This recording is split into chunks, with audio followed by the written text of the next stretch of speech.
Diabetes. You hear that word all the time, right? It affects so many people, but honestly, it can feel super confusing, maybe even a little overwhelming. Well, in the next few minutes, we're going to change that. We're going to demystify it together.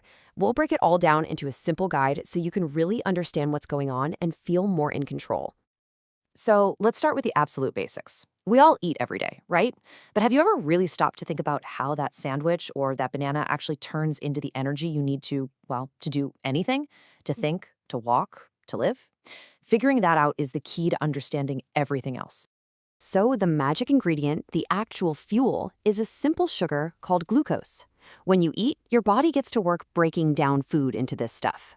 You can think of glucose as the premium, high-octane gasoline that keeps your entire system running smoothly. To make this even clearer, let's use an analogy. Picture your body as this huge, sprawling city. Every single building in that city, from the massive skyscrapers to the tiny little houses, is one of your body's cells. And every one of them needs power to keep the lights on. That power, that fuel flowing through all the streets, is glucose. But here's the catch. That fuel can't just seep through the walls of the buildings. Nope. Every cell, every building has a locked door. And to get that glucose inside, you need a very specific key. That key is a super important hormone called insulin, which is made in your pancreas. No key, no entry. The doors stay locked and the cells start running on empty. And that right there is exactly what diabetes is. It's when this whole key and lock system breaks down. For whatever reason, that insulin key just isn't working the way it's supposed to. So what happens? All that glucose fuel gets stuck outside in the streets, your bloodstream, creating this massive citywide traffic jam. And that buildup of sugar in the blood is the root cause of all the problems that come with diabetes. But here's where it gets interesting. Not all of these key problems are the same. It is so important to understand that there are two main types of diabetes, and they happen for totally different reasons. So let's unlock the why behind each one. Okay, the difference between these two is absolutely fundamental. With type 1, you can think of it like the factory that makes the keys has been completely shut down. The body just doesn't make any insulin keys. Period. With type 2, the factory is still chugging along, making keys, but the locks on the cells have gotten all rusty and stubborn. So even though there are plenty of keys floating around, they just can't open the doors properly. And that one difference changes everything, especially when we start talking about prevention. So let's zoom in on type 1 for a second. This is what's called an autoimmune condition. It basically means the body's own defense system gets confused and makes a terrible mistake. It starts attacking and destroying the very cells in the pancreas that are supposed to be making insulin. And I want to be crystal clear about this. This has absolutely nothing to do with what you eat or how much you exercise. It just can't be prevented. Now, type 2 is a whole different ballgame. It's way more common. We're talking about 90% of all cases. And this is where lifestyle choices often play a really big part. What happens is that over time, the body's cells just stop listening to the insulin. Those locks get rusty. This is called insulin resistance. The biggest risk factors are things like carrying extra weight, not being very active, and of course, things you can't control like your family history or just getting older. But because type 2 is so connected to lifestyle, there's actually some amazing news here. For a lot of people, it can be prevented or at the very least pushed off for a long, long time. This is where you really have the power to step in and take control of your own health story.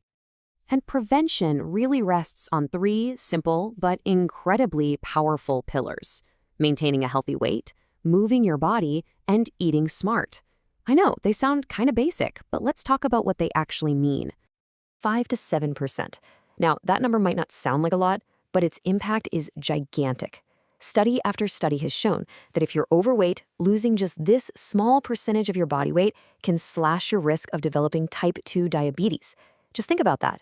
If you weigh 200 pounds, we're only talking about 10 to 14 pounds. That's totally doable. Our next magic number is 150.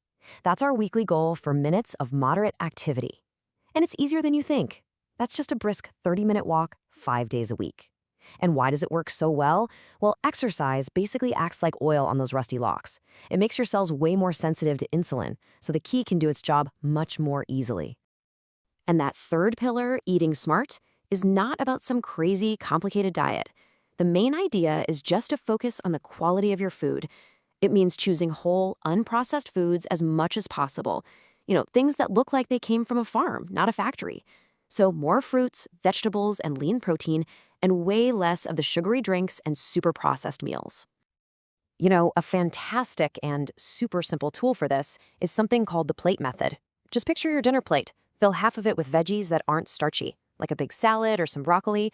Then fill 1/4 of it with a lean protein, think chicken or fish, and that last quarter is for your complex carbs, like brown rice or a sweet potato. It's a dead simple visual you can use for pretty much any meal. All right, so we've covered prevention, but what if you or someone you love has already been diagnosed with diabetes? Well, then the focus shifts from prevention to control, actively managing the condition so you can live a long, vibrant, and healthy life. Managing diabetes is definitely a team sport, and it has a few key players. For both type 1 and type 2, the foundation is exactly the same: healthy eating and staying active. The big difference is really in the medication. For people with type 1, taking insulin isn't optional, it's required to live. For type 2, it might be pills, it might be insulin, or both. And for everyone, regular monitoring and having a great support system with your doctor and healthcare team is absolutely critical. So why is all this management so important? What's the end game? Well, the whole point, is to keep your blood sugar levels in a safe and healthy range. And this isn't just about getting a good number on a little machine. It is the single most important thing you can do to protect your body from the long-term damage that high blood sugar can do to your heart, your kidneys, your eyes, and your nerves. Wow, okay. We have covered a lot of ground here, right? We've gone from the very basics of how your body makes energy all the way to the details of managing diabetes. So let's wrap this all up into one final, powerful takeaway. Look, let's be real. Diabetes is a serious condition. There's no doubt about that.